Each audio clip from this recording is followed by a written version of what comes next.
ஐடியில் வேலை பார்த்துட்டு இருக்க நீங்கள் உங்களோட ஸ்கில்ஸ் அப்கிரேட் பண்ண இப்போ ஒரு சூப்பரான ஆப்பர்ச்சுனிட்டி. அட ஐடி மட்டும் இல்லை, நீங்கள் எந்த டொமைனில் இருந்தாலும் இப்போது இப்படிங்கிறதுக்குள்ளே ஐடிக்கு ஷிஃப்ட் ஆயிடலாம். இண்டஸ்ட்ரியல் எக்ஸ்பர்ட்ஸ், ஐடி ப்ரொஃபஷனல்ஸ் இவங்க எல்லாரும் சொல்லித்தராங்க. 100% பிளேஸ்மெண்ட் அசிஸ்டன்ஸ், 600+ கம்பெனிஸ் கூட டைப். இன்டர்வியூஸை நீங்கள் எப்படி அட்டன் பண்ணணுங்கிறதுக்கான பெஸ்ட் ட்ரைனிங்கும் தராங்க. அரியர் வச்சிருந்தாலும் பிரச்சனை இல்லை.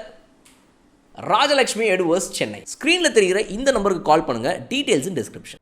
வெல்கம் டு பாஸ்கீஸ் RRR. வணக்கம் சார். வணக்கம் பாலா அவர்களே. வெல்கமிங் கலர் கண்ணாடி fans to RRR. Yes, CSK is back on the winning track. SRH மாதிரி ஒரு ஜெயிண்ட் டீமை அப்படின்னு தட்டி விட்டுக்கிறாங்க. இன்னைக்கு என்ன நடந்துச்சு? மேட்ச் எப்படி இருந்துச்சு? என்ஜாய் பண்ணீங்களா? இல்லையா, கடைசியில சென்னை கிரௌட்ல வந்தாங்க எல்லாம் CSK ஃபேன்ஸ். எல்லாருமே கமெண்ட்ஸ்ல போய் சொல்லிருக்காங்க, it's very nice to see your silence along with your team members silence in Chennai அப்படின்னு சொல்லிருக்காங்க பேட் கமெண்ட்ஸ் கிட்ட. இந்த பேட்டிங் எப்படி ஆடினாங்க, இந்த 200 ரன்ஸ் எப்படி சேஸ் பண்ணாங்கன்ற அதை பார்க்கும்போது தான் தலைவன் தோனி எப்படி ஹேண்டில் பண்ணிட்டு. இது ஒரே ஒரு விஷயம் நான் கிளியரா பார்த்துட்டேன். இப்ப உங்களுக்கு தோனியுடைய பிளேஸ்ல இன்னொரு கேப்டனா வரணும்னா ஃபீல்டுல தோனியுடைய பிரசன்ஸ்ல ஒருத்தரை நீங்க கேப்டனா நீங்க பாத்தீங்கன்னா அவரே தோனியை தான் பார்த்துட்டு இருக்காரு வேலிடேஷனுக்கு.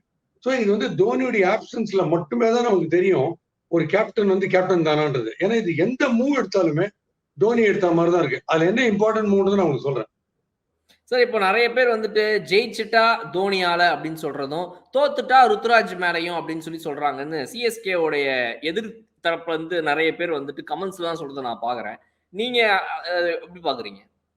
இல்ல, நான் அப்படி சொல்ல. இது டெஃபினட்டா ருத்ராஜ். நான் இன்ஃபேக்ட் ருத்ராஜுடைய பெஸ்ட் மூவ் அன்னைக்கு KL ராகுல் எடுத்ததுன்னு கூட சொன்னேன். ரீஎன்ஃபோர்ஸ் பண்ணார் ஆஃப் சைட்ல ஃபீல்டுன்னு சொல்லிட்டு. அதுக்கு நான் போவே இல்லை, அந்த ஏரியாவுக்கு நான் போகல. நான் ஜெயிச்சா தோத்தான்லாம் கிடையாது. CSK as a team binds well under Dhoni's captaincy. இதுல இது மாற்று கருத்தே கிடையாது. இது எல்லாருமே ஒத்துப்பாங்க. ரொம்ப ரொம்ப லெஜெண்டரியா ஒருத்தர் கேப்டன்சி பண்ணும்போது யார் அடுத்தது போனாலுமே பிரச்சனை தான் வரும். யாராலுமே அதுல ஒரு 60-70% கூட அது நிறைவேற்றுறது கஷ்டம். ஸோ தோனி டீம்ல ஆடினா ஆஸ் அ லீடர் தான் ஆடணும். ஆஸ் அ நான் லீடரா அவரால் டீம்ல ஆடவும் முடியாது. Because people will not accept தேல் சே சொல்லி தோனிஸ் கேப்டன்சி. அது நேச்சுரல் இல்ல. பெரிய ஆக்டருடைய படத்தை ரொம்ப பிஸ்தா நடிகர் சிவாஜி கணேசனுடைய படத்தை ஒருத்தர் டைரக்ட் பண்ணா எல்லாமே அவர் தான்ப்பா, எல்லாம் பாதி அவர் தான்ப்பா பண்ணிட்டு போயிருந்தானே பேசுறாங்க. அந்த மாதிரிதான் இது நீ மாற்றவே முடியாது இந்த விஷயத்த. எனிவே இது CSK டிசிப்ளின் பர்ஃபெக்ஷன் நீங்க ஆடின விதம் it's almost repeat of RCB vs SRH match. RCB எப்படி SRH கவுத்தாங்களோ டிஃபெண்டிங் தேர் டோட்டல், கிட்டத்தட்ட அதே மாதிரி மேட்ச். Yes sir. ஃபர்ஸ்ட் இன்னிங்ஸ்ல CSK உடைய பேட்டிங் பொறுத்த வரைக்கும் யாரா இருந்தாலும் ஒரு ஸ்பெக்டேட்டர் என்ன நினைச்சிருப்பாங்க அப்படின்னா, என்னது இது SRH கிட்ட போய் இவங்க இந்த மாதிரி ஆடிட்டு இருக்கிறாங்க, இதெல்லாம் பத்தாதே, இது பத்தாதே அப்படின்னு சொல்லி தான் யாருக்காக தோணுச்சு. எனக்குமே மைண்ட்ல என்ன இவங்க ஒரு 10 ரன் ஓவர் அடிச்சுட்டு இருக்கிறாங்க. 14 ஓவர் வரும்போது 140, 17 வரும்போது 170, இந்த மாதிரியே வருது. இது எங்க ஆக்சிலரேட் ஆகும் அப்படின்னு நம்ம யோசிச்சுட்டே இருந்தோம். அவங்க அந்த அளவுக்கு ஆக்சுவலா உண்மையா சொல்லணும் அப்படின்னா நல்லாவே அந்த ஸ்லோ பால்ஸ், அந்த ஆஃப் கட்டர்ஸ் நீங்க வீடியோ ஆரம்பத்திலே சொல்லியிருந்தீங்க, போன மேட்ச் அப்போ பேசியிருந்தீங்க இதுதான் பண்ணுவாங்கன்னு. அது மாதிரி அந்த off cutters and slow bouncers உண்மையாவே they are using it very well sir. சூப்பரா பண்றாங்க. They are bowling well and they are effecting it very well, executing it very well. But இப்போ ஒரு பிளேயர் இருக்கார் வேர்ல்ட்லயே எனக்கு தெரிஞ்ச sculptor on off side stroke play. Okay, ஆப்டிமிஸ்டிக்கா கிரீட் ஆடல, ஆப்டிமிஸ்டிக்கா ஆடுறாரு. இந்த மாதிரி வேர்ல்டுலே அதாவது ஆஃப் சைட்ல கிரீட் ஆட முடியுமான்னு எனக்கு தெரியல. நீ 6 ஃபீல்டர் வச்சாலும் அந்த கேப்ல அடிக்கிறார் கரெக்டா. அண்ட் அவருடைய இம்ப்ரூவைசேஷன் இன்னைக்கு ருத்ராஜ் தான் சொல்லிட்டு இருக்கேன். அந்த எல்லா கேப்ஸ்லயும் அடிக்கிறது ஆஃப் சைட்ல அவ்வளவு ஆர்டிஸ்டிக்கா இருக்கு. பிளஸ் ஸ்லோ பவுன்சர் அழகா முதல்ல திரும்பி ஃபைனல் கிளாஸ்டா இருப்பாரு இன்னைக்கு 6. அது சொல்றேன். ஸோ அவர் ஆன் த ஸ்பாட் பயங்கரமா இம்ப்ரூவைஸ் பண்றாரு. பிளைண்டா சுத்துறது இல்லை அவரு. ஒரு விஷயம் நம்ம ஒத்துக்கணும், CSKக்கு என்னன்னா கண்டிஷன் உல்டா வாய்ப்புச்சு. முதல் மேட்ச் மத்தியான மேட்ச் மத்தியான மேட்ச்ல ஃபர்ஸ்ட் பேட்டிங் டஃபா இருந்தது, இதுல செகண்ட் பேட்டிங் டஃபா இருந்தது. அந்த பாயிண்ட்டுக்கு இப்ப நான் வரேன். ஸோ இதுல மெஜாரிட்டி ஃபர்ஸ்ட் 5-6 விக்கெட் நீங்க பாத்தீங்கன்னா ஸ்கொயர் டிரைவோ இல்ல ஸ்கொயர் கட்டோ ஆடி அவுட் எல்லாருமே. டிராவிஸ் ஹெட் அடிச்சாரு, அது நார்மல் ஃபாஸ்டிஷா வர விக்கெட் வந்தா 6, கண்டிப்பா 6. அபிஷேக் அடிச்சார் ஷாட், ஸ்ரீவினர் பாருங்க, அதுவும் நார்மலா ஃபாஸ்டா வர விக்கெட் வந்தா 6. ஆனா இன்னைக்கு அத்தனையுமே ஸ்ட்ரோக் ஆடி முடிக்கிற சமயத்துல படுது. So square cut and square drive was the toughest shot இன்னைக்கு பிச்சில். ஏன்னா ரிட்டார்ட் ஆகுது, கிரிப்பா இருக்கு பால். ஸோ கண்டிப்பா தோனி ஒரே இன்ஸ்ட்ரக்ஷன், எல்லாரும் ஃப்ரண்ட் ஃபுட்டே வேணாம், வரவங்க அத்தனை பேரும் ஸ்கொயர் கட்டுக்கு போடுங்க. கிளாஸர் ஸ்கொயர் கட் அடிக்கிறாரு, அடிச்ச உடனே பால் பட்டு பிச்சிலே விடுது கீழே. ஸோ அந்த ஃப்ளோ கிடைக்கல யாருக்குமே. நான் ரொம்ப பெரிய விஷயமா பார்த்தது இன்னைக்கு அதான். அந்த மெயின் ரீசன் நம்ம ஜெயிச்சதுக்கு காரணம் அந்த ஸ்ட்ரோக் பிளே டோட்டலி கர்வ்ட் இன்னைக்கு. பேக் ஃபுட்ல பாயிண்ட் பக்கம் அடிக்கவே முடியல. எப்படி வச்சாலும் பால் நின்று செத்து வருது. அந்த பழைய செப்பாக் விக்கெட் மாதிரி. ஸோ டெஃபினட்டாவே பிட்ச் வந்து நமக்கு கொஞ்சம் ஹெல்ப் பண்ணுது இன்னைக்கு இந்த விக்டரி. எஸ் சார், இன்னைக்கு வந்து சிஎஸ்கே கண்டிப்பா ஹோம் கிரவுண்ட்ல ஒரு ஸ்லோ பிட்ச் தான் சூஸ் பண்ணுவாங்க அப்படின்றது எதிர்பார்க்கப்பட்டதாக இருந்தாலுமே கூட இந்த பிட்ச்ல வந்து அவங்களோட பவுலர்ஸ் இவங்க எவ்வளவு எஃபெக்டிவா யூஸ் பண்ணிருக்காங்கன்றது வந்து பாக்குறது ரொம்ப அழகா இருந்துச்சு. பிகாஸ் சிஎஸ்கே அவங்களுடைய ஸ்பின்னர்ஸ் தான் ரொம்ப மெயின் விஷயம். அதை ஸ்லோ பிட்ச்ல எப்படி யூஸ் பண்றாங்க நம்ம போன மேட்ச்ல கூட பேசியிருந்தோம். இன்னைக்கு அவங்களுடைய ஸ்லோ பவுலர்ஸ் ரவீந்திர ஜடேஜா இக்கனாமிக்கலா ஒரே ஒருத்தர் நின்னு பேசுற மாதிரி போட்டார். பிகாஸ் எல்லா சைட்லயும் ஒரு ஃபாஸ்ட் பவுலர்ஸ் அத்தனை பேர் இருக்கும்போது ஒரே சிங்கிள் ஸ்பின்னரா இன்னைக்கு மொயின் அலியே அவங்க யூஸே பண்ணல. அவர் ஒரே ஆளா உண்மையாவே எக்கனாமிக்கலா இருந்தாரு. விக்கெட் எடுக்கல. பட் என் பால்ல இருந்து ரன்னு போவாது அப்படின்னு அவர் போட்டாரு. அவர் தான் ஆக்சுவலா ரொம்ப குரூஷியலான ஒரு ரோல் பிளே பண்ணாரு இன்னைக்கு இல்லையா? ஆமா, ஒரு 6 கிளாஸ் நடிச்ச உடனே அதுக்கப்புறம் நீங்க பாருங்க எல்லாம் லெக் சைட்ல சிக்கு மிசைல் மாதிரி போகும். ஜஸ்ட் ஜாஸ்டம் தோனி கலெக்ட் பண்ணி போடுவாரு. ஸோ வைடு கிடையாது. பட் ஒரு ரேஞ்சுக்கே நான் போட மாட்டேன் பால அப்படின்ட்டு. Because driving and cutting is difficult. அதுல பிரில்லியண்டா போட்டார் ஜடேஜா. அது அவங்களுக்கு வந்து என்ன பண்றதுன்னு தெரியல. அது வந்து அதுல ஸ்ட்ரைக் ஆயிட்டாங்க. அந்த ரன் ஃப்ரீ ஃப்ளோ இல்லைன்னு டோட்டலா ஸ்ட்ரைக் ஆயிட்டாங்க. அந்த யார்கர் பத்தினா நான் போட்டார் பாத்தீங்களா, அந்த யார்கர் எனக்கு தெரிஞ்சு இன்னைக்கு மார்க்கரம் நைட்டு தூங்குறதே கூட கால் அப்படி அகட்டி வச்சுதான் தூங்கி இருப்பாரு. எங்கேயாவது பால் திருப்பி வந்து கால் அடிச்சுட்டு பொறுத்தோம். அந்த ஹேங் ஓவர் அவருக்கு போகவே போகுது. டெஃபினிஷன் ஆஃப் யார்கர்னா அத்தனை yorker. So Markram and Klaasen 2 பேரும் அனுப்பிச்சார் உள்ள பாத்தீங்கன்னா. Number 1 bowler. அவர் கீ விக்கெட்ஸ் 2-3 எடுத்தாருன்னா கதை முடிஞ்சுது. சார், முஸ்தபிசுர் ரஹ்மான் கொஞ்சம் அந்த வேற மாதிரி பிட்ச்லாம் விளையாடும் போது அவருக்கு ஒர்க் அவுட் ஆகாமே இருந்துச்சு. ரன்ஸா கொடுத்துட்டு இருந்தாரு. பட் இந்த ஸ்லோ பிட்ச்னு வரும்போது again and again he is proving that he is a very good bowler. அன்னைக்கு அதே மாதிரி தான் இன்னொரு மேட்ச்ல ஸ்லோ பிட்ச் வரும்போது இந்த பேக் ஆஃப் த ஹேண்ட் போடுறதாகட்டும், கட்டர்ஸ் போடுறதாகட்டும் அதை வந்துட்டு நல்லாவே எக்ஸிக்யூட் பண்றாரு. பட் அன்பார்ச்சுனேட்லி இன்னும் ஒரு மேட்ச் தான் விளையாடுவார். அதுக்கப்புறமா his services won't be available for CSK Mustafizur. ஆமா. யா. ஸோ அந்த ஆப்ஷன்ஸ் டெஃபினட்டா ஃபீல் பண்ணுவேன். ஆனா ஒன்னு சொல்றேன், கடைசி 3-4 ஓவர்ஸ்ல வந்து இப்போ அவர் வந்து சத்தியமா டிபெண்டபிள் கிடையாது. அதுல பெரிய டிஃபரன்ஸ் இருக்காது. பட் இனிஷியலா இப்போ பவர் பிளே டைம்ல அவர் போடும்போது நல்லா போடுறாரு. அந்த பேக் ஆஃப் தி ஹேண்ட் அது அந்த ஸ்லோ ரவுண்ட் வந்து நல்லா போடுறாரு. அதனால இந்த பிட்ச் சூட் ஆச்சு. பட் நார்மல் பேட்டிங் கிட்ட இருந்து சத்தியமா அந்த போலிங் போறாரு. அது ஷுவர். ஓகே, ஃபர்ஸ்ட் மேட்ச்ல டெரிஃபிக்கா பெர்ஃபார்ம் பண்ணாரு. அதுக்கப்புறம் வந்து லாஸ்ட் ஓவர்ஸ் அவர் நம்பி கொடுக்க முடியாது. அதுதான் ப்ராப்ளம். நீங்க திருப்பி பாத்தீங்கன்னா தான் பேங்க் பண்ணி ஆனோம். ஷர்துல் தாக்கூர் நல்லா போட்டா லாஸ்ட் ஃபியூ ஹவர்ஸ் விடலாம். ஆனா இன்னைக்கு தலைவன் வந்து நம்மள வெறுப்பேற்றி விட்டாரு. யாரு? துஷார் தேஷ்பாண்டே. வந்தவொடனே 2 6 குத்தாரு. ஐயோ அப்படின்னு நினைக்கும் போது டிராவிஸ் எடுத்தாரு, அபிஷேக் எடுத்தாரு, 4 விக்கெட் எடுத்துட்டாரு. ஸோ அதான் சொன்னேன், லாஜிக்கல், இல்லாஜிக்கல், நியூமரலாஜிக்கல், அஸ்ட்ரலாஜிக்கல் ஒண்ணுமே புரியல. இது என்னன்னே புரியல இந்த cricket. Sir, Abhishek Sharma, Travis Head, Aiden Markram, Heinrich Klaasen இந்த 4 பேர் தான் அவங்களுடைய மெயின் கீ பேட்ஸ்மேன். அதுக்கப்புறம் தான் வந்து இந்த சமதா இருக்கட்டும், இல்ல ஷபாஸ் அஹமதா இருக்கட்டும், இவங்கெல்லாம் அடுத்தது. பட் இந்த 4 கீ பேட்ஸ்மேன்ல பவர் பிளேக்குள்ளேயே வந்துட்டு நான் ஒரு 2 முக்கியமான பேரை தூக்குறேன் அப்படின்றத தாண்டி அந்த அந்த அந்த குரூஷியல் பிரேக்ஸ் அவங்க அப்ளை பண்ண விதம் எப்படின்னா, இவங்களுக்கு என்ன ஒரு வீக்னஸோ அந்த பாலை கரெக்டா போடுறாங்க. அதாவது டிராவிஸ் ஹெட்டுக்கு வந்து அவுட் சைடு ஆஃப் ஸ்டம்ப் வைடா போட்டா அவர் ரீச் பண்ண ட்ரை பண்ணி அவுட் ஆறாரு. அதை கரெக்டா எக்ஸிக்யூட் பண்ணாங்க. And again for Abhishek Sharmaவை பொறுத்த வரைக்கும் if you bounce well and give him a short ball, அவர் ஷார்ட் பால் இதுக்கு முன்னாடி out of the last past few matches ஒரு 3 தடவை அவுட் ஆயிருக்காரு. அவர்கிட்டயும் அதே மாதிரி இன்னைக்கு ஷார்ட் பாலை போட்டு அவர் அவுட் ஆக்க வச்சாங்க. So the executions were very well planned, like நீங்க சொன்ன மாதிரி ஆர்சிபி மாதிரியே. ஆமா, கண்டிப்பா பிட்ச் ஹெல்ப் ஆச்சு. இப்போ இதே ஃபர்ஸ்ட் ஹாஃப்ல ருத்ராஜ் ஆஃப் சைட்ல பெனிட்ரேட் பண்ணி ஆடின பவுண்டரிஸை செகண்ட் ஹாஃப்ல ஆடி இருந்தாருன்னா கஷ்டப்பட்டுப்பாரு. அவ்வளவு ஈஸி கிடையாது. அவங்க போலிங் ரைட் ஆன் டாப் தெரிஞ்சிருக்கும். அதுதான் நான் சொல்ல வரேன். இன்னைக்கு அந்த ஸ்கொயர் கட்ஸ் எல்லாமே நார்மலா ஃபாஸ்டிஷா வர விக்கெட்ல டிராவிஸ் ஹெட்டும் அபிஷேகும் அடிச்சது 6 போயிருக்கும் நார்மலா. இன்னைக்கு ஹோல்ட் ஆகி ரிட்டார்டேஷன் பிட்ச்ல இருக்கிறதுனால எல்லாமே கேட்ச் ஆப் போச்சு. இன்னைக்கு we are seriously I'm telling you we are lucky second ஹாஃப்ல பிட்ச் ஹெல்ப் பண்ணுது. எஸ், ஆமா, யாருமே எதிர்பார்த்துருக்கோம். ஏன்னா டாஸை வின் பண்ணி அவங்க வந்து சேசிங் பண்ணலாம்னு நினைச்சப்ப சரி ஓகே டியூ ஃபேக்டர்னு ஒன்று இருக்கும், அவ்வளவுதான் பாலை போடவே முடியாது இவங்க அச்சு நொறுக்கிடலான்னு வேற ஒரு ஐடியா பண்ணாங்க. But even though the dew factor was there because of the slowness of the pitch இது நடக்கணும்னு நீங்க சொல்ல வரீங்க. பிகாஸ் ஃபார் த ஆடியன்ஸ் நான் கேக்குறேன். பிகாஸ் ஆடியன்ஸை பொறுத்த வரைக்கும் டியூ ஃபேக்டர் இருக்குது நாங்க பார்த்தோம் இன்னைக்கு மேட்ச்ல. அப்போ அவங்களுக்கு கரெக்ட் நீங்க சொல்றது. அவங்களுக்கு இருக்கிற தண்டர் ஹீட்டர்ஸுக்கு நம்ம போலிங்க போட்டு கீழ்ச்சிடலாம் தான் நினைச்சாங்க. கண்டிஷன்ஸ் வந்து திடீர்னு நமக்கு ஃபேவரபிள் ஆயிடுச்சு செகண்ட் ஹாஃப்ல. அதை நம்ம ஒத்துண்டே ஆகணும். நம்ம டெரிஃபிக்கா போட்டோம், ஃபண்டாஸ்டிக்கா ஃபீல்டிங். டேரல் மிச்சலை தேடின்னு பந்து போய் நான் உங்ககிட்ட தான் வருவேன் செல்லமேட்டு போகுது. அவர் வேற வச்சு கீழ்ஸ்டர் 5 கேட்ச் பிரமாதம். பேட்டிங்லயும் நம்ம டேரிங் மிச்சலா இருப்பாருன்னா டார்லிங் மிச்சல் ஆயிட்டாரு. அது ரொம்ப சூப்பர். ஒரு ஃப்ரெண்ட் அமைச்சிருந்தாங்க, டார்லிங் மிச்சல் அமைச்சிருந்தாங்க, அதுக்கு தான் சொன்னாரு. அண்ட் அவர் பிகேம் த கிரௌட் ஃபேவரட் இன்னைக்கு. ஏன்னா ஃபீல்டிங் அண்ட் பேட்டிங்ல வந்து கிளிக் ஆயிட்டாரு சூப்பரா. சார் அடுத்தடுத்த மேட்சஸ் போகும்போது இன்னொரு விஷயம் என்ன அப்படின்னா, இந்த ஹோம் கிரவுண்ட் மேட்சஸ்லாம் கொஞ்சம் முடிஞ்சு போயிடும். அதுக்கப்புறம் திரும்ப அவையில போய் விளாட வேண்டிய சிச்சுவேஷன் சிஎஸ்கேக்கு இருக்குது. ஸோ சிஎஸ்கேவோடைய மெயின் பிரச்சனையா இந்த சீசன் இருக்கிறது என்ன அப்படின்னா, மற்ற எல்லா டீம்லையுமே வந்து அவங்களுடைய பேட்டர்ஸ் வந்து இந்த ஹார்ட் ஹிட்டிங், நான் இதை வந்து போன மேட்சோடைய முடிவில் கேட்டிருந்தேன், இந்த மேட்சோட ப்ரிவியூ அவங்க கிட்ட. அந்த விஷயம் மிஸ் ஆகுது. Because Rachin Ravindra was not clicking. இப்போ அங்க டிராவிஸ் ஹெட் ஆகுறாரு, இங்க ஆகல.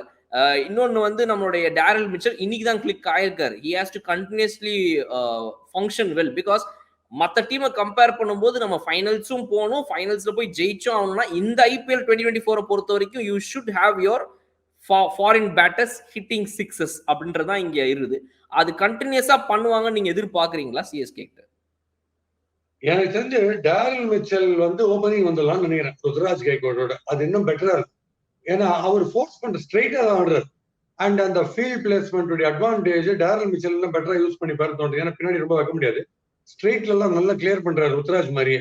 ஸோ அவர் அப்படி போயிட்டு ரெஹானே நம்பர் 3 வரது பெட்டர்னு எனக்கு தோணுது. இன்னொன்னு ரொம்ப பிசாரா தோணுச்சு, அது தோனி ஃபேன்ஸுக்கு மட்டும் ரொம்ப பிடிக்கும் நான் சொல்ற விஷயம். பட் அது நடந்ததுன்னா ரொம்ப சந்தோஷமா இருக்கும். ஏதாவது ரொம்ப எல்லாம் ரன்னிங் பிட்வீன் விக்கெட்ஸ் கூடாதுன்னு தான் நான் சொல்லியிருக்கேன். அதனால தான் 18th ஓவர் வராது. ருத்ராஜும் தோனியும் சப்போஸ் வராங்க ஓப்பனிங் பவர் பிளேன்னு வச்சுங்க, அதாவது 6 சிட்டிங், வேற எதுவுமே கிடையாது, 6 சிட்டிங் தான் அப்படின்ட்டு வந்தா சும்மா இமேஜினேஷன்ல யோசிச்சிருந்தேன் எப்படி இருக்கும்னு. நடந்தாலும் நடக்கலாம், என்ன வேணா நடக்கும். ஏன்னா அதை சொல்றது இல்லை, அதுக்காக சொல்றேன். பிசாரா தோணிச்சு. உண்மையாவே வந்து he is not at all wasting balls. இது வந்து இந்த மாதிரி ஒரு சீசன் வந்துட்டு தோனி கிட்ட நம்ம ரொம்ப வருஷம் ஆச்சு பார்த்து. ஸோ பாலை வேஸ்டே பண்ணாம எல்லா பாலையுமே யூஸ் பண்ற ஒரு மெயின் பேட்ஸ்மேன் சிஎஸ்கே யாரும் இந்த சீசன் அவர் தான் ஆக்சுவலா. ஆமா, பிகாஸ் பவர் பிளே எக்ஸ்ப்ளோசிவா இருக்கவே மாட்டேன்றது சிஎஸ்கே. எனக்கு தெரிஞ்சு அங்கேயே வந்து அண்ணா வந்தாருன்னா தான் கொஞ்சம் டிஃபரெண்டா இருக்கும்னு நினைக்கிறேன். ஏன்னா டபால் டிபிள் ஒரு 4 6 விட்டாரு, அப்போ கண்டிப்பா ஒரு டிஃபரன்ஸ் பார்ப்பீங்க. ஆஹா, சிஎஸ்கே பவர் பிளேல கூட 6 ஓவர்ல 90 ரன் இருந்துச்சா அப்படிங்கிறது சொல்லுங்க. Sir, do you see Rachin Ravindra coming back to the squad sir? இல்லனா இதுக்கப்புறம் திரும்ப அவர்கிட்ட போக மாட்டாங்கன்னு நினைக்கிறீங்களா? இல்ல கொஞ்சம் ஆகும். இப்போ டேரல் மிச்சலும் கிளிக் ஆயிட்டாரு. It's not easy, but I want him to come. I like his batting. But ரொம்ப கஷ்டம், இப்போ இருக்கிற சினாரியோல ரொம்ப கஷ்டம். திருப்பி சொல்றேன், நம்ம ஃபைனல் ஸ்டேஜஸ்ல கிளிக் ஆகணும்னா தீக்ஷனா லெவலில் ஆடி ஆகணும். என்னுடைய ஓட்டு தீக்ஷனாவுக்கே. அண்ட் ஏன்னா இப்படி எல்லாம் போராட வேண்டியிருக்கு ஒவ்வொருத்தருக்கும். ஏன்னா ரவிசாஸ்திரி மாதிரி கமெண்டேட்டர்ஸ் எல்லாம் வந்து கம்ப்ளீட்டா சிஎஸ்கே எங்கேயாவது ஜெயிச்சிட போறதோன்ட்டு தவெல்லாம் யாகம்லாம் பண்றாங்க. அவர் வந்து எந்த அளவுக்குன்னா, ஷர்துல் தாக்கூர் ஒரு ஓவர் வராரு போறதுக்கு. அப்ப அவர் சொல்றாரு Ravi Shastri, Klaasen will be looking forward to this type of this one particular over என்ற கிளாசன் அடிக்கிறதுக்கு. ஆனா ஆடிட்டு இருக்கிறது சமத் ஆடும்போது கூட ஒரு கிளாசன் தான் மைண்ட்ல வருது. திருப்பி கிளாசன்றாரு. ஏன்னா அவருக்கு என்னன்னா கிளாசன் வந்து எப்படியாவது அந்நியனா மாதிரி ஜெயிச்சு கொடுத்துடணும் எதிர் டீமுக்கு அப்படின்ற ஒரு எண்ணத்துல அவர் இருக்காரு. And 31 runs needed of 104ன்றாரு. அப்படி உள்டாவா மாத்திக்கிட்டு என்னன்னே புரியாது அந்த சமயத்துல. ரவி சாஸ்திரி தவி சாஸ்திரி ஆயிட்டார், கட்சியில தவிக்கிறாரு. சிஎஸ்கே ஐயோ பாசிட்டிவா போயிருந்தது சிஎஸ்கேக்கு அப்படின்னு சொல்லிட்டு. அதே மாதிரி சிவம் டூபே, அவருக்கு வந்து 6 உயிர் நண்பன் சிவம் டூபே பேரு. 6 எல்லாரும் உயிராயிடுறாங்க டூபே மேல, அவர் 6 அடிக்கிறாருன்னு சொல்லிட்டு. 6 உயிர் நண்பன் கடைசியில் ஒரு பால் லாஸ் பண்றாரு. அது அடிக்கிற 6 சவுண்ட்லயே தெரியுது 6 தான் போகுது. இவரு அதை பார்த்துன்னு இட்ஸ் இன் தி ஏர்ன்ற, எங்கேயாவது அது டிப் ஆகி உள்ளுக்குள்ள வந்து அதை கேட்ச பிடிச்சிட மாட்டாங்களா அப்படின்ற ஒரு எதிர்பார்ப்பு. எப்படி இப்படி ஒரு கமெண்ட்ரின்னு எனக்கு புரியுது சார். தோனி இல்லாம அப்படின்னு பார்த்தா மத்த பேட்ஸ்மேன்ல சிவம் டூபே ஒருத்தர் தான் அந்த யார்க்கர்ஸை வந்துட்டு அவ்வளவு அழகா 6ஆ கன்வெர்ட் பண்றாரு சிஎஸ்கே பொறுத்தவரைக்கும். That's a very huge plus point இல்லையா? ஆமா, அது வந்து வெரி வெரி டிஃபிகல்ட். ஏன்னா அந்த ஹெலிகாப்டர் ஷாட் தெரிஞ்சா மட்டுமே தான் நீங்க அந்த யார்க்கரை வந்து 6 அடிக்க முடியும். இல்ல நீங்க ஸ்டம்ப் அவுட் விட்ரா பண்ணி போய் அடிக்கணும். நின்ற இடத்துல நீங்க யார்க்கர் அடிக்கணும்னா நீ விவின் ரிச்சர்ட்ஸ் போலார்ட் மாதிரி மேசிவ் பவர் இருக்கிற ஆள் அடிக்கணும். இல்லைன்னா ரொம்ப கஷ்டம். What you say is right. Sir, ஏதாவது ஒரு இடத்துல எஸ்ஆர்எச் இன்னி கொஞ்சம் வித்தியாசமா பண்ணிட்டு இருக்க முடியும்னு நினைக்கிறீங்களா? அவங்க இந்த மேட்சை கொஞ்சம் சேவ் பண்ணி சிஎஸ்கே உடைய பவுலர்ஸ் எங்கேயாவது அட்டாக் பண்ணி இருக்க முடியுமா டார்கெட் பண்ணி? பேட்டிங்கை பொறுத்தவரையும் அவங்க மாட்டினாங்கன்னு சொன்னேன். நான் வந்து இப்போ இந்த ஃப்ளோ ஆஃப் த பிட்ச் அவங்க எதிர்பார்த்த மாதிரி இல்லை. ஃபர்ஸ்ட் ஹாஃப் மாதிரி இல்லாததால மாட்டினாங்க. அது it came in favour of us, அதுல டவுட்டே கிடையாது. போலிங்ல அந்த மார்க்கண்டேயா போன மேட்ச் 4 6 குடுத்துட்டாரு அந்த இவருக்கு ஃப்ரேசருக்குன்னு சொல்லிட்டு அவர் போய் டிராப் பண்ணிட்டாங்க. அந்த மார்க்கண்டேயா இருந்தா நமக்கு ட்ரபிளா இருந்தோம். டேரல் மிச்செல்லாம் கஷ்டப்பட்டு போறாரு அவர் ஆடுறதுக்கு. இன்னைக்கு நல்ல ஃபார்முக்கு வந்துட்டாரு. ஒரே ஷபாஸ்ன்ற ஒரே லெஃப்ட் ஆர்ம் ஸ்பின்னர் வச்சு ஆடினாங்க. அங்க ஒரு பிரச்சனை ஆயிடுச்சு அவங்களுக்கு. இவ்வளவு ரன்ஸ் போயிருக்காரு. இந்த மார்க்கண்டேயா இருந்தா விக்கெட், ஏன்னா அவர் எப்பவுமே விக்கெட் எடுக்கிறாரு. அவர் நல்ல கூகுளி அண்ட் டாப் ஸ்பின் போடுறவர் ஏன் டிராப் பண்ணாங்கன்னு எனக்கு புரியல. இல்ல அதுவும் செப்பாக் பிட்ச்ல கண்டிப்பா ஆமா. சிஎஸ்கே ஸ்லோ பிட்ச் தான் எடுப்பாங்கன்னு இவங்களுக்கு நல்லாவே தெரியும். இவங்க எப்படி வந்து செப்பாக்ல அவரை டிராப் பண்ணாங்கன்றது உண்மையாவே இட்ஸ் வெரி ஹியூஜ் மிஸ்ட்ரி தான் கண்டிப்பா. ஆமா. எஸ் ரைட், ஆமா. Very rightly said sir. கண்டிப்பா வெயிட் பண்ணி பார்ப்போம். But one huge plus point for SRH யாரு அப்படின்னா இட்ஸ் நட்ராஜன். அற்புதமா போட்டார் இன்னைக்கு. Continuous back to back banging yorkers. ரொம்ப சூப்பரா இருந்துச்சு சார் இன்னைக்கு அவருடைய பவுலிங் பார்க்கறதுக்கு. ஆமாமா, ஒரு சேவிங் கிரேஸ். அவர் தான் யார்கர்னு சொன்னாலே அவர் தான் போடுறாரு.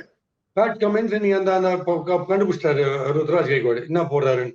எந்த பால் அவர் ஸ்லோவா போட போறாரு, இல்ல உணர்கட் எந்த பால் ஸ்லோவா போட போறாங்க, எல்லாம் ஃபிகர் அவுட் பண்ணிட்டாங்க. அவங்க ஃபுல் ஃபீல்ட் மேப் தெரியுது. இவங்க சைக்காலஜி என்ன போட போறாங்கன்னு ரொம்ப கிளியரா தெரியுது. அதனால டிஸ்கைஸ் பண்றது, மோஹித் சர்மா பத்தி பேசுறோம் பாருங்க. டிஸ்கைஸ் பண்ணி நீ எந்த பால் ஸ்லோன்னு போடுறங்கிறது தெரியக்கூடாது. அப்படி போட்டாதான் ஏமாறுவாங்களே தவிர ப்ரெடிக்டபிளா இருந்துட்டு ரொம்ப ஈஸியா ஆடும். Yes, last thing to speak sir. இவர் வந்து நம்ம சிவம் டூபே கிட்ட மாட்டாம இருந்திருந்தாருன்னா ஆக்சுவலா இன்னும் கொஞ்சம் கம்மியா இருந்திருக்கும் அவருடைய எக்கானமி இன்னைக்கு. நட்ராஜனை பொறுத்த வரைக்கும் அங்க மாட்டினால கொஞ்சம் அதிகமா போயிடுச்சு. பட் புவனேஸ்வர் குமார் இன்னைக்கு ஸ்விங்கிங் கண்டிஷன் இருக்கும்போது ரொம்ப நாள் கழிச்சு அப்பா இன்னைக்கு தானே எனக்கு ஏத்த மாதிரி ஒரு கண்டிஷன் கிடைச்சிருக்கு அப்படின்னு சொல்லி ஓரளவுக்கு இன்னைக்கு கொஞ்சம் அந்த மூவ்மெண்ட் ஆன் த ஏர் இருந்தனால இன்னைக்கு புவியை பாக்குறது கொஞ்சம் நல்லா இருந்துச்சு. இல்லைன்னா அவரையும் போட்டு உச்சிருப்பாங்க. அவர் இப்ப ஜென்ரலாவே பவர் பிளேல எல்லாம் போடுறாரு. செகண்ட் ஸ்பெல் இன்னைக்கு சரி ரன் கொடுத்துறாரு, அவ்வளவுதான். அவர் யூஸ்வலா விக்கெட் எடுப்பாரு. இந்த second spell not usual Bhuvneshwar Kumar. அங்கதான் இன்னைக்கு பிரச்சனையாச்சு. எஸ், வெயிட் பண்ணி பார்ப்போம் சார். கண்டிப்பா அடுத்தடுத்த மேட்சஸ்ல வந்துட்டு எஸ்ஆர்எச் என்ன மாதிரி பண்ண போறாங்க அப்படின்னு. ஏன்னா எப்படியே இருந்தனா என்னைய கொண்டு வந்து இப்படி அடிக்கிறீங்களாடா மாத்தி மாத்தி. பக்கத்து ஸ்டேட்டுக்காரங்க 2 பேரும் நம்ம ஹைதராபாத் நீங்களே அடிச்சா எப்படிறான்னு பெங்களூரை பார்த்து சென்னையை பார்த்து கேட்டு இருப்பாங்க. உண்மையாவே பேக் டு பேக் 2 லாஸ் கொடுத்துருக்காங்க இவங்க. இதுல இருந்து எப்படி அவங்க பவுன்ஸ் பேக் பண்றாங்க, இதே மெத்தடை ஃபாலோ பண்றாங்களா, are they going to change the tactics என்ன ஏதுங்கிறதெல்லாம் வெயிட் பண்ணி பார்ப்போம். நாளைக்கு சூப்பரான 6ல மீட் பண்ணுவோம் சார். ஆமா, அப்புறம் நான் வந்து என்னோட பர்சனல் அப்பாலஜி வந்து துஷார் தேஷ்பாண்டே கொடுத்துறேன். இனிமே உஷாரா இருக்கேன். நீங்க என்னதான் 6 கொடுத்தாலும் 2 6 கொடுத்தா ஒரு விக்கெட் ஃப்ரீன்ற மாதிரி எடுத்துன்னு போயிட்டீங்க. இன்னைக்கு நீங்க 4 விக்கெட் எடுத்துட்டீங்க. ஆனா ஒரே ஒரு திருப்பி ஒரு ரிக்வஸ்ட், எல்லா பிச்சும் இந்த மாதிரி அமையாது. தயவு செய்து ஜாகிரதையா போடுங்க, கெஞ்சி கேட்கிறேன். ஏன்னா ஃபுல்லா ஃப்ரெண்ட்ஸ் இருக்கிற பிச்சில் இது எல்லாமே 6, எல்லாம் ஃபென்ஸ்ல பிடிக்கிறாங்க.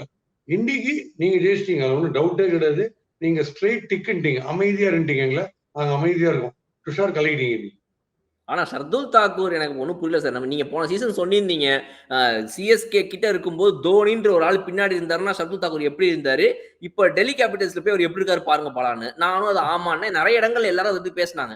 இப்ப சிஎஸ்கேக்கு திரும்ப உள்ள வந்துட்டாரு, ஸ்டம்ப் பின்னாடி தோனி இருக்கிறாரு. ஆனா இவருக்கு இப்ப பழசெல்லாம் மறந்து போச்சு. இப்ப கஜினி சூர்யா மாதிரி வந்து நின்றுருக்காரு. அவர் என்ன சொன்னாலும் இவ்வளோ என்ன சார் ஷர்துல் தாக்கூர் பவுலிங் இப்படி இருக்குது. இல்ல, இப்ப வந்து தோனி வந்து ஷர்துல் தாக்கூர் ஃப்ரெண்ட் இருக்காரு, நீ என் ஃப்ரெண்ட்ல தான் நான் கேட்ச் விட்டுறேன் அந்த மாதிரி மாத்தி. இல்ல அப்புறமா கொஞ்ச நேரம் கழிச்சு அவர் அந்த ஸ்லோனஸ் ஆஃப் த பிட்சை புரிஞ்சுக்கிட்டு அவர் எப்போ அந்த ஸ்லோவா பவுன்ஸ் பண்ணி length ball outside off ஸ்டம்ப்ல போட ஆரம்பிச்சாரு. அப்பதான் மேட்ச் திரும்ப ஒரு கைக்கு வந்துச்சு. அந்த ஃபர்ஸ்ட் ஓவர் வந்து எப்பவுமே நீங்க நேத்து வீடியோல சொன்னீங்கன்னு நினைக்கிறேன். அதாவது நீங்க யோசிச்சு ஓகே ஃபர்ஸ்ட் 2 பால் லென்த் பால் போடுவோம், 3 பால் லென்த் பால் போடுவோம், அப்புறம் வருவோம் நினைச்சா கிடையவே கிடையாது. உள்ள வரும்போதே அவன் 24 நாட் அவுட்ல வருவான். நீங்க அந்த மாதிரி தான் இருக்குது. அதை வந்து ஷர்துலும் துஷாரும் இன்னும் கொஞ்சம் புரிஞ்சுக்கிட்டாங்கன்னா நல்லா இருக்கும்.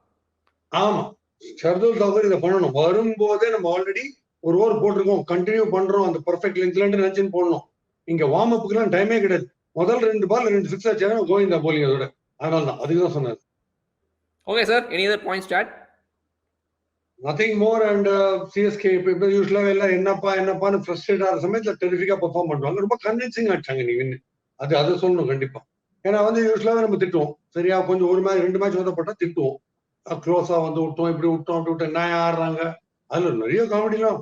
யாரோ ஒருத்தர் ஹோட்டல்ல நீ வந்துட்டு வெளியில தலகாட்ட முடியல, போன தடவை சிஎஸ்கே வதப்படுது, இவர் ஏன் தலகாட்ட முடியல எனக்கு தெரியல. இவர் யாருமே காமிச்சாலே யாரும் தெரியல, தலை காட்ட முடியல, இப்படி பண்ணிட்டாங்க. அந்த ஆளு போய் கட்சியில் எப்ப பார்த்தாலும் வந்து 6 அடிக்க வைக்கிறாங்க. பர்சனலா ஃபேமிலியில ப்ராப்ளம் மாதிரி பேசிருக்காரு CSK ஓதப்பட்டது. Right. Okay, sir. Thank you so much for joining. See you with so much Thank more you. extra fun tomorrow. Anyway இந்த இன்வால்மெண்ட் தான் சிஎஸ்கே இருக்கிற இந்த இன்வால்மெண்ட் தான் நமக்கு வந்து பயங்கர என்டர்டைன்மெண்டா இருக்கு. ஸோ அந்த excitement will definitely continue and will give our best again and again. மறுபடியும் சந்திப்போம். our favorite RRR.